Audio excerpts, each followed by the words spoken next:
maa ngi leen di boole rek di leen baalu àq ci bés bi te nag amaana tabaski am na ñoo xam ne fekkee nañ ko te taluñu ko ñooñu tamit ñu ngi leen di ñaanal jàmm di ko sàkku ci ñoom am na ñoo xam ne fekkee woon nañ ko daaw te ren fekkee wuñ ko yàlla na yàlla yërëm di wax ni rek ñu ngi jëm ci ay élection te wax dëgg yàlla ay élection yi ñu jëm ni yàlla na ci yàlla def jàmm def ko rek ci fair play wax dëgg yàlla commencé na ci bismillahi rahmaani rahim yàlla na jeex ci alhamdulilahi rabil alamin di nuyu nag suñu njaboot nuyu écurie Fass commençant par notre président Abbas Ndoye et son entourage di nuyu Amadou Kati Diop le coach dafa def voyage bu ndaw war a ñëw lundi moo tax teewu fi mais amaana tey moo waroon séquence d' entraînement yi moo ko waroon coacher di nuyu écurie Fass yëpp commençant par le non dirigeant les lutteurs di nuyu ñëpp di ziar ñëpp. nuyu ñëpp di ziar ñëpp boobu léegi yaa ngi wër-wëral nag mais dañuy jëm ci le 7 août sa diggante ak Balla Gaye 2 fa war a jël si waat revanche. non wër-wër sax programme xam nga mbër boo gis nag dafa am programme te entraînement yi période bi ci la gën a intensité bi ci lay gën a élevé quoi te parfois te xam nga télévision ak yi yëpp ay programme la moo tax parfois du ñuy déggoonte ci ay ci timing boo xoolee bi ngeen fi ñëwee fekk nga moom sama temps de repos nelawuma sax nelaw yu doy mais malgré tout ça comme que ci programme ci liggéey bi la bokk je suis obligé bàyyi lépp ñëw continuer suma ci programme bi la bokk mais malgré tout ça période yi dafay nekk période bu sensible pour un athlète boo xam ne à chaque fois mi ngi souffrir di def ay 2 séances par jour ay parfois ay 3 séances dafay metti temps bu ndaw bu mu perte rek day répercuté wu ci semaine bi loolu moo waral ñu juwaatloo rek mais nag man ak yéen moom bëre bu keeg mbaalu tôt ou tard dañuy daje mais ça fait plaisir ah jàkkaarloo ak yéen. comme ni nga ko waxee entraînement yi intense adversaire moo waral entraînement yi intense wala. non ñun on est habitué à ça ñun liggéey moom combat saa yu ñu ci duggee rek wax dëgg yàlla dañuy jéem a honoré suñu ay supporters jéem a honoré ñi nga xam ne tey parce que làmb affaire de jom la làmb bu ci jom jeexee rek dara desu ci parce que fola nag mais fo bu sérieux la fola bon waaw da ngay wuti ndam mais boo ko ñàkkee rus boo ko ñàkkee sa ay noon reetaan boo ko ñàkkee ña doon wax ñaw na ñaw moo tax boo ciy dem njàmbaar da ciy feeñ moo waral tey loo def rek ci bés bi doo ko xeeb ko boo nekkee entraînement wax dëgg yàlla da ngay takk dàll yi mettil ko ba mu métti ndax bés ba ndax xalaat lundi ba nga war a dellu si sa njaboot loolu moo waral rek làmb nekk yu fu góor te buñ ci duggee rek dañuy ànd ak suñu ay mbokk ànd ak suñuy xarit ànd ak suñu ay jàmm am di jàmm te nag duñ ci ay gan yàgg nañ ci ñun déree am nañ ci 20 ans am nañ ci expérience moo tax buñ ci duggee rek dañuy def le maximum possible et ba pare nous sommes entourés des professionnels yoo xam ne tey wax dëgg yàlla ñoo ñuy programme bien défini dañuy tegal ci dañuy tënku te wax dëgg yàlla ñu ngi sant yàlla bu baax a baax làmb nag moom boo saa yu ci jëmee rek wax dëgg yàlla ndam di ci ñaan ndam fekk na nga fekk ngay liggéey loolu jox ndam te nag ci foofu rek lañ ko teg ci liggéey waaw ku dul liggéey nag moom di ñaan ndam dafay nax sa bopp teguñu ko fenn ci liggéey yu méttee métti te duñu liggéey na xeeb ko waaw ci loolu lañ ko teg. adversaire bi toll foofu. non comme làmb moo toll foofu nee naa la mu fu jom la bu dul man ku ma boole loon ak yow nii sax xam nga 70 kilos nga xaw ma sax ku ma ko joxoon yow sax du ma teree yow fajar dem entraînement mais làmb moo toll foofu man adversaire bu mu am dama koy jox bi wax rawatina nag ma war a bëree ku bëre champion comme Balla Gaye c'est normal nga xar sa tàggu tubéy liggéey le maximum possible. jërëjëf bi ñu la nuyoo siyaara di nuyu ñuy bàyyi xel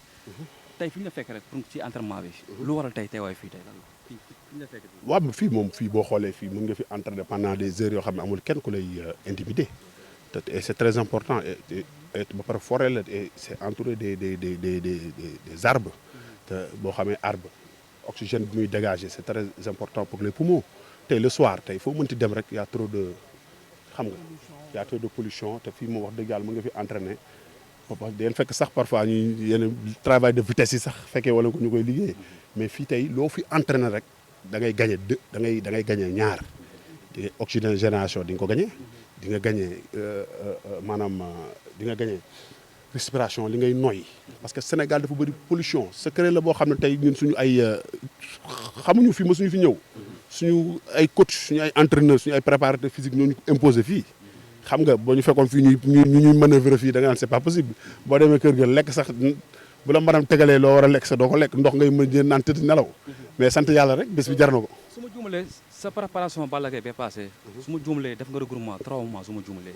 mais bii yoon gisuñu ko. ba léegi maa ngi regroupement. waaw peut-être nag lieu yi moo dul benn mais ba léegi je suis en regroupement waaw. ba léegi yaa ngi dem écurie Fass wala dem ko non ñu ngi làqatu suñu ruq daal écurie Fass foo dem écurie Fass ñii ñooy écurie Fass du ñi ak ñeneen ñi des peut-être yenn booy yi nga xam ne peut-être tey vendredi la ñii dem xadara ñii xam nga mais mbër moom saa yoo amee combat war da ngay waru loolu ba ñu ngi ci loolu bi ba léegi. dafa mel ne yow ak sa adversaire ku ci nekk bi ngeen làqatu combat bi. waaw mais lamb ji moo toll foofu parce que lamb léegi pour ñu intimider la dafa kii léegi xam smartphone yi xam nga tey parfois tu veux faire plaisir à certains gens dem toog fenn di entraîner gars yi mënuñ ñëw sans leur téléphone loo liggéey suba ba ngoon gars yi filmer ko dugal ko xam nga te làmb léegi dafa nekk loo xam ne tamit milieu mafia la bu garaaw boo xam ne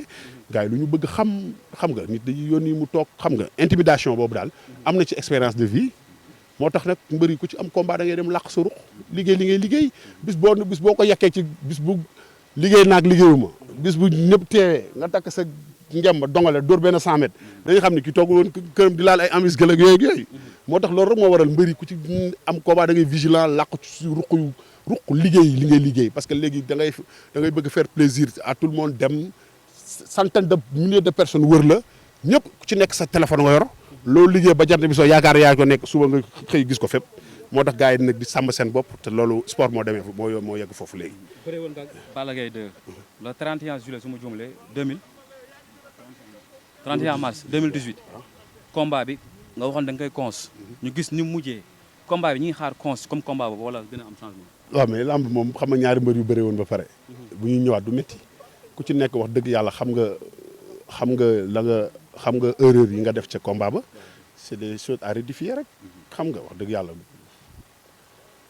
muy côté muy suma côté surtout man xam nga lamb ji à chaque fois rek soo toogaanee di seetaan combat bi rek yow rek mën nga rectifier sa boobu avant keneen dina rectifier moo tax nag nekkul combat boo xam ne wax dëgg yàlla dañuy xam nga ñu ciy jàng à chaque fois mi ngi mel ni xam nga waaw di ñaan yàlla may suñu ndam lu seddu guy di ci woo suñuy soppeek suñuy xarit suñuy am di jàmm ñi nga xam ne tamit saa yu jigéen ñu jóg leen ci woo ñu ñëw jàppale ñu dooleel ñu surtout dañ nekk ci période campagne surtout les autorités de la Médina commençant par notre maire Bamba Fall et ses amis comme Cheikh Ahmed Tidiane Ba Seydou Gueye xam nga ak Cheikh Seck ancien gardien de but international grand Ibou Diouf Ousmane Kanté di woo grand bi nu mu tudd suma grand Modou Ndione le maire de Diass DG COSEC di woo Pape Mayel Diop borom Dakaru di woo daal képp koo xam ne daal wax dëgg yàlla écurie Fass la ñor di woo le nouveau maire de Fass j'ai oublié son nom wax dëgg yàlla xam nga di woo Abdou Aziz Paye di ko woo ci bés bi xam nga di wax le monsieur le maire de Diass li ma koy sas rek mooy village yi nga xam ne dañu wër ci yëpp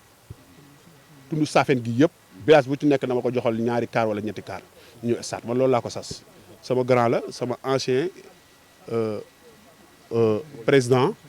président conseil moom doon conseiller ci lépp musuma dem toog télé fooy bu ma yor moom moo ma ko jox suñu fierté la nag yàlla yéegal ko ci branche yu kawe jox ko ay ndomba tànk fierté la ci ñun. mais Gris dinañ ñëwaat foofu poko bi lañ bëgg ñu ñëw si. waaw poko boo déggee espagnol bi doo ko wax mooy poquito mooy nank doucement. lamb nag conseil ni woon bi indi poko c'est la même chose mais terme yi ñoo changé rek xam nga xaw a nekk seer mais gis nga. moo tax ma bëgg nga expliquer ko gars yi xam Balla xam ci boppam. waaw poko mooy nank lamb moom wax dëgg yàlla kenn di ko boucler ci ñaari fan man samay combat ku yaakaar ni moo dañ koy boucler ci 2 jours wala dañ koy boucler ci benn fraction de seconde non parce que amateur dafay bëgg lool xam nga taxali ko dem ñëwaat gars yi yuuxu yooyu xam nga yooyu boo xoolee Balla ba ma bëre moom ba léegi combat poids lourd yi fi jaar yëpp neexul par rapport ak fi ñu jógee mais nag saa yu ñëwee dañu war a indiwaat leneen lu bees loolu la rek. kon poko mën nañ xaar xeex si biir. non mais poko mënul ànd ak ay taxaw di xoolante poko bi day am dem ñëw xam nga. yaa ngi xam nañ xaar ardo non lamb moom wax dëgg yàlla boo ciy dem wax dëgg yàlla da ngay préparer sa ay bagage say outil yëpp booy dem ci lamb bëri la ak dóor sooy dem nga yóbbu lépp en tout cas ñu ngi si ñaan jàmm di ci ñaan ndam lu sedd jàmm ak salaam dina si am incha allah mais dañ ne la dañu gisoon premier combat bi gars yi bëri ni Gris Bordeaux dafa bàyyi mëninam maanaam xeex bi Balla man bëri dàq ci lamb ji ci biir bëri laa leen daan man xanaa man bi ma commencé xeex ci lamb sax laa gi man bëri les meilleurs ñi dàq bëri ci lamb ji dama leen siif sànni fële léegi laa commencé sa bëri naa ne bëri xeex. man kan bokk na si les meilleurs dama ne dégg lu ma la wax. Balla dëgg la ko Balla Gaye boo waxee numéro 1 boo waxoon numéro 2 numéro 3 nga ko ci teg mais dama ne ñi dàq bëri ci làmb ji ci bëri laa leen daan kon ça veut dire que man maa jëkk benn période certain temps ma bàyyi bëri bi rek di kii mais bëri.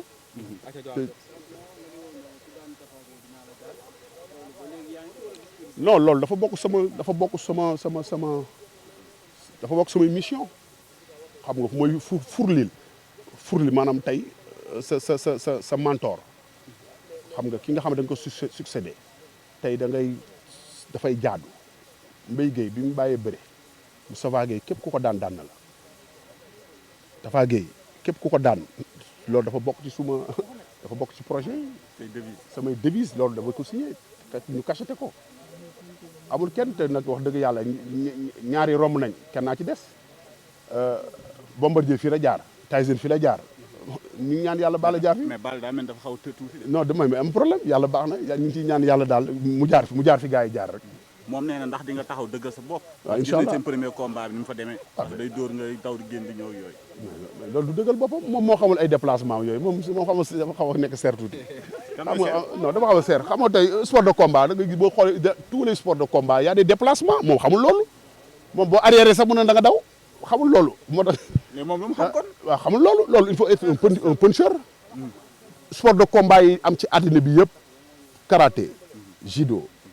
taekwondo boxe dafa am ay déplacement bu ñu la ko jàngalul xamuloo ko bu ko nit di def ci biir géew sax da lay jaaxal moo tax keroog déplacement yooyu xam naa moom la xamul.